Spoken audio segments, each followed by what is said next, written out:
Hello, welcome. Just a little bit of housekeeping before we get started. We will be taking questions throughout the presentation, so please do make use of the Q&A function available. If you are experiencing any technical issues, then I recommend using chat, and one of us will assist as we can. All right, so without further ado, let's get started. Welcome. This is the Illinois Tech Coursera webinar focusing on the Master of Information Technology program. Just a quick overview of our agenda. First, we'll introduce ourselves. Then we will do an introduction of Illinois Tech and then a deep dive of our program. We'll also talk about Coursera. And also we'll talk about a new opportunity to allow students to start the program using credit for prior learning. And then we will focus on questions and answers. Okay, so I will get started. First of all, my name is Paige Wolf. I am the host and moderator of this webinar. I am also the Senior Assistant Director of Graduate Admissions at Illinois Tech. My role within Coursera is I act as kind of liaison between students and any other auxiliary offices. I help with registration as well as, spreading the word and the gospel that is Illinois Tech. I will hand it over to Dennis. Greetings, everyone. My name is Dennis King. I am the program manager and advisor for the Illinois Tech Coursera programs, including the Masters of Information Technology. My role is primarily to work with Illinois Tech staff, faculty, as well as our Coursera team to assist students as they begin that process via PBA all the way through to degree completion. So I'm the primary point of contact when it comes to any issues related to that advising component, as well as issues you may be having that need resolution. I work with Paige and many of the other offices here at Illinois Tech, and glad that you all have joined us today. All right, up next is Jeremy Hajic. Hello, everyone. Professor in the Information Technology Management program. Helped create a lot of these courses that hopefully we'll be seeing you in shortly. And I worked with Steve. You're going to meet him next here, kind of helping to manage the plan, get all the instructors, get the material, keep it based on the industry, kind of, and keep it relevant for you. And so that's kind of my part in this. And then finally, Steve. Hi, everyone. My name's Steve Rubino, and like Jeremy, I'm a faculty member in the Information Technology and Management Department. And so nice to see you all virtually. Excellent. Thank you all for joining. All right, now we will get started with our introduction of Illinois Tech. So the Illinois Tech, or our full name is Illinois Institute of Technology, is a very well-ranked university on both the national and regional level. We are among the top 100 universities in the country, and this is coming from the U.S. News and World Report. And then Wall Street Journal has us ranked number 23 in best colleges. In the region, we are actually number 1 in Illinois, which is extremely exciting for us. So beyond the quality of education that you can expect from us, you can also see that our education will prepare you to go on and achieve very big things in terms of employment rates and earnings potential. So we are the only technology-focused university in the city of Chicago. We have 2 campuses within the city. One of which is just south of downtown, and the other is actually within downtown. And as I said before, we are located in Chicago, which is the 3rd largest city in the United States, and gives our students many opportunities for exploration and networking. And then, yeah, since our founding in 1890, excuse me, we've been focused on providing a very active learning community. Our faculty are nationally and internationally recognized. Many of them have won very prestigious awards, and they're all very committed to providing our students with an education that's rooted in creation and innovation. And as a result, a lot of our graduates have gone on to make significant and lasting contributions to human history. We've had students work on the invention of the cell phone, or help build skyscrapers, or develop the Mars rover, or developed the Alexa within Amazon, among many, many exciting things. So, and this is just a taste of what our graduates have done and what are capable of, and we want all of you to be a part of that. We are also do our best to provide you with opportunity to continue your educational investment. We have the Brookings Institute, which ranked us, the Brookings Institute has ranked us #1 in the Chicago region for occupational earnings power. Basically, we try to do our best to provide the best value for your educational investment. We are also a research institution, which is a hallmark of our culture of excellence. Many of our faculty, students, and staff lead very bold research and discovery in fields where technology and innovation we try to create significant and meaningful change around us. We've got advances in computing and data, energy and sustainability, deep science, engineering, health and wellness, social justice, urban futures, just to name a few. Feel free to follow that QR code, which will take you to our research page, and you can see what our faculty, student, and staff are up to these days. So this right here is a little tool that our career services department developed. So we try to poll all of our graduates, usually about 6 months after they graduate, to see where they are. And then we try to report that to you so that you can see just how successful our graduates are once, post enrollment. And this is a tool you can play around with. You're free to follow that QR code to see how our MIT graduates have done, including, full-time enrollment, part-time enrollment, their, median salaries, the top employers. So as you can see, it's all very competitive. A lot of them end up with very good jobs afterwards. So yeah, and you can too. That's the power of our programs here. All right. And with that, I will now hand it over to Jeremy to talk about the Master of IT program. All right, thank you. So as you can see right there, we have a series of degrees, right? Obviously, there's a College of Computing, so there are other degrees, or other programs, computer science, applied math, and within the Coursera program, there are other programs, but we're focusing here on the Masters of Information Technology, right? And so that's our department, Information Technology and Management. We differ from computer science in the sense that there's a spectrum of computing, right? And there's the traditional computer science model I think we're all familiar with. And then there's the Information Technology and Management, the applied arm. And that's kind of where we're focusing and targeting, and that's how we complement, but also differentiate between each other. So this is just kind of the basic information about the degree and about the program, and a little more about college computing. Go on to the next slide. All right, so this is our kind of mission statement, so to speak, right?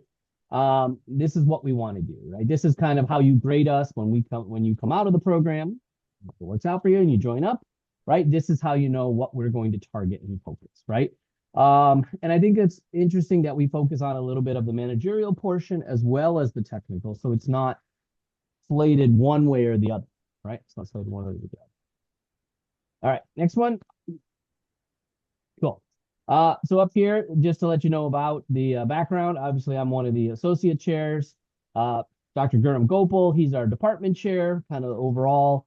He's got an interesting background all the way from chemical energy, chemical engineering. He worked at Tel Labs, in networking in the early part of this century. So he's got a long background now, supply chain. And then Steve also, who's on the call, he's also kind of directs the Coursera program from the academic side. So we'll get him up on the slide next time as well. Um, my background just happens to be in IT orchestration, infrastructure, cloud. So kind of parallels the degree really well. Go ahead, next slide. Okay. So if you do want to learn a little more about the personnel, majority, we do have the courses here were designed by full-time faculty. We've gone into the point where we're now transitioning those full-time faculty as the instructors. So we're bringing in new instructors to run the courses, but the material was all designed by various full-time faculty with years experience, different backgrounds, different areas. When I say full-time, I mean, tenure track, PhD faculty to, professors who have worked in the industry for 30 years, right? And so we have a wide range. If you want to learn a little bit more about the roster, there's the URL and then the various faculty. All right, we can go to the next one. Okay, I think this is back to you. Or no, this is still us. Yeah, I can take it from here. Okay. All right. So just to talk a little bit about the Coursera side of things, the Coursera-based program is developed to try to meet the needs of today's learner, and through that is trying to make sure that we remove as many barriers to you as possible. So you're not, when you apply for the Coursera program, you're not using the traditional college application.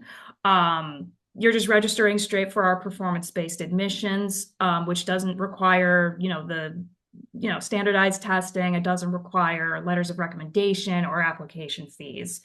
Let me move this next slide. So what we do is allow you to sort of demonstrate your abilities through performance-based admissions. So you'll start off with a couple of classes that are all 1 credit each. And the idea is that you'll try to achieve a B or higher in all of these PBA courses, performance-based admissions. And then with that, you'll gain conditional admission into the program and then move on to the rest of the program once you complete all other requirements. You don't need to have the traditional educational experience if you've sort of self-taught yourself or you've learned a lot through your work experience. This is a great way to get your foot in the door and be able to get this master's degree outside of the traditional setting. In addition to this, you would also need to submit your undergraduate degree as an official transcript, and you can request your previous academic institution to send this to us directly. And if you have any particular questions about this process, you can always contact me or contact the graduate admissions department. All right, back to you, Jeremy. Is it back to me or is this Dennis?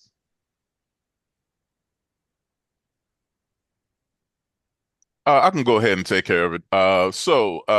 When it comes to the information technology degree programs, there are 2. There's the Bachelor's of Information Technology and the Master's of Information Technology. If we have students in the room that don't currently hold a undergraduate degree, this may be of interest to you. And so for that program, again, no thesis, 30 credit hours of core curriculum, and there are 3 terms per year.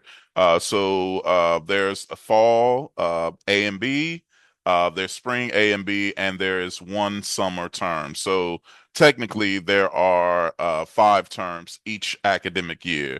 For those students that are interested in pursuing the undergraduate information technology degree, they'll have to complete the ITM 701, 702, and 703, which are the PBA courses for that. And again, you have to complete all courses with an 80% or higher average. Anything lower is considered a fail, and you will have to retake the course.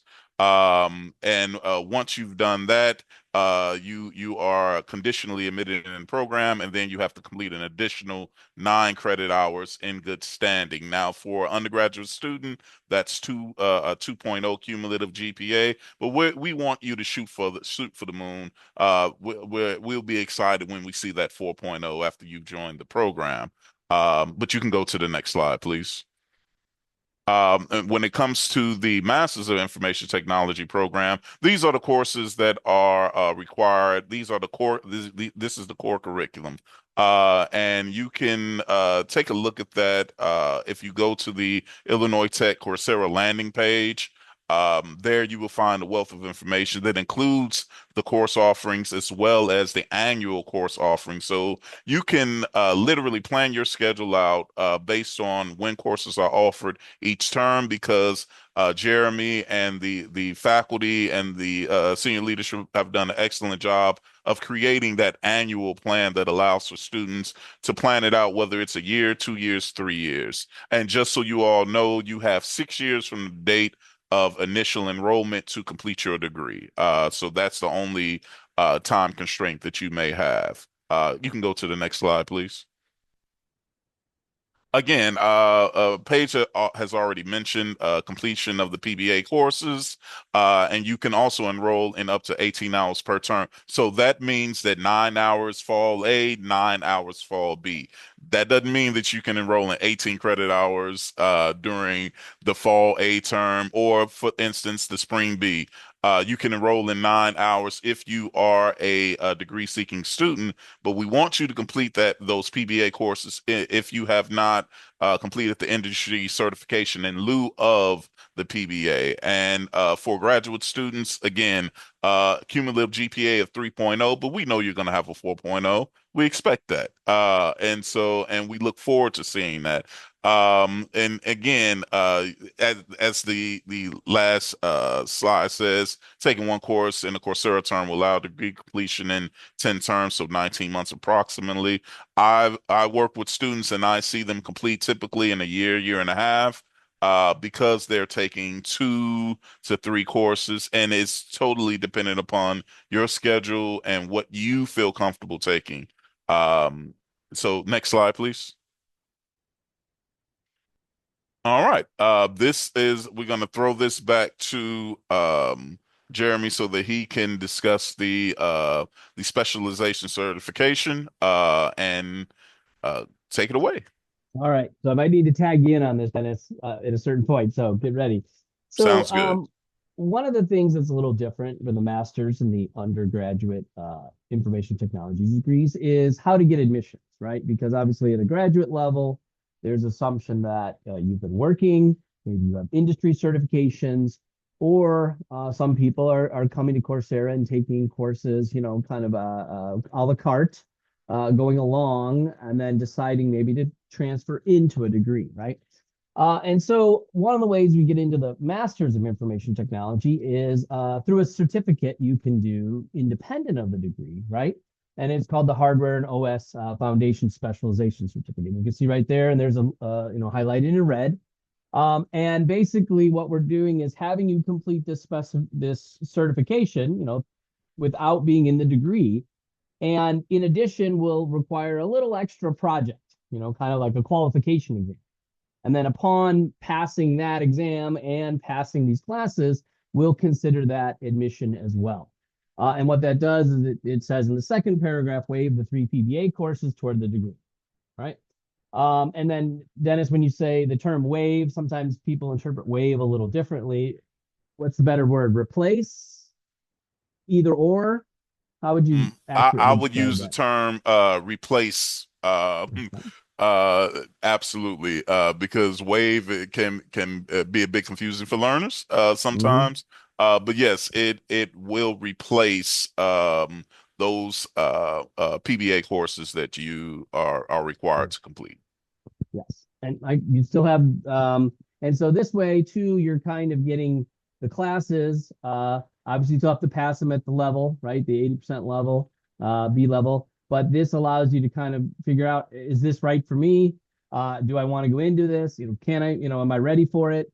And, based on your work experience or life experience, that will tell you pretty clearly. And then there's an application right in, and you bring in that credit also with this extra certification exam to kind of wrap it up to make sure that you are qualified. We'll bring in here, and then the other bullet points talk about significant savings, right? Because it's a different degree price, Dennis, right? Because it's priced differently, because whether it's in Correct. the degree, out of the degree. And then, of course, direct pathway. This allows you to bridge right into it from maybe the individual certificate work if you're looking at it. I know a lot of people just sometimes want to freshen up, and gain a little certificate. But now it's like, well, I'm already a third into a degree. Maybe if it's timed right and the price is right, there's now a way to slide right in. And so we want to make that option, as Paige said in the beginning, as painless as possible if that's the right option for you. So that's just a little bit about what we're doing here. I think on the future slides, we're going to talk about like the industry certifications too. Mm-hmm. So we are going to talk a little bit in coming about if you have professional certs, like say through Google or Amazon, and there are ways to turn that into PBA equivalents, but we'll cover that coming soon. So I think that's what this is here. And that's something a new thing we're opening to the Masters in Information Technology. So hopefully that works for all of you. Anything you want to add in, Dennis, or anything on that? I think we're good there. I'm going to go ahead and jump in on Okay. the credit for prior learning. Okay. Thanks. Good. Next slide. Next slide, So, please. and for you all that, in addition to the pathway that Jeremy just covered, there's also the Google IT Support Technical Certificate. So, students that have completed the Google IT Support Certificate can replace the three PBA courses. So, ITM 705, 706, and 707. This industry certification is something that you enroll in on your own independently on the Coursera site, and you simply complete that industry certification. Once you have received the PDF, you can submit the credit for prior learning request form and send your inquiry to Paige. She does an excellent job of keeping students up to date on when that has been applied to their academic record and informing you are now a conditionally admitted student within the MIT program. And at that time, you can probably schedule a meeting with me so that I can walk you through the registration process. If you feel comfortable doing it independently, that's not a problem either. Next slide, please. In addition to that, this is something that we need to be clear about. Students can only replace 3 credit hours in the MIT program. And so if you have completed the entry certification to replace the 3 PBA courses, you cannot pursue the second path. Now, if you're a student that has completed ITM 705, 706, and 707, this is an option for you. So you can complete one of these industry certifications and it will directly replace a core degree course. One thing that I found that students will do is they go for the AWS Solutions Architect Advanced Certificate. Why? Because it can replace a number of courses. And oftentimes when I work with students and they're asking me, well, which ones should I pursue? I always go to the AWS Solutions Architect, mainly because it can replace a number of different courses. So if you opt to pursue this path, you can select one of these industry certifications to replace one of the core degree courses that you have to pursue, that you have to complete for the MIT degree. And again, I have to reiterate, you are only allowed to replace 3 credit hours. And so once you've used that industry certification for those 3 credits, be required to complete all of the other core curriculum, and no other replacements will be allowed. Next slide, please.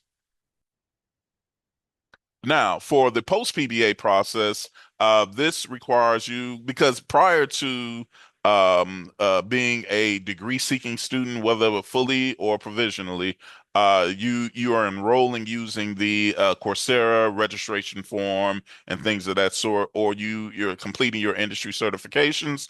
Everything is primarily done on Coursera when it comes to the registration process. Now that you are a post PBA or degree seeking student, the process looks a little bit different. If you go to the next slide, please. So, for post PBA registration, you're going to find a new friend, and that is the Illinois Tech dashboard.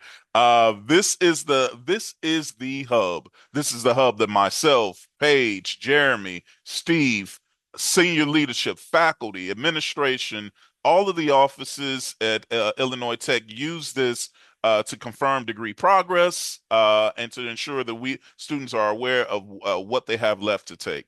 So, how will you go about identifying your courses? You simply go to the Coursera course offerings landing page.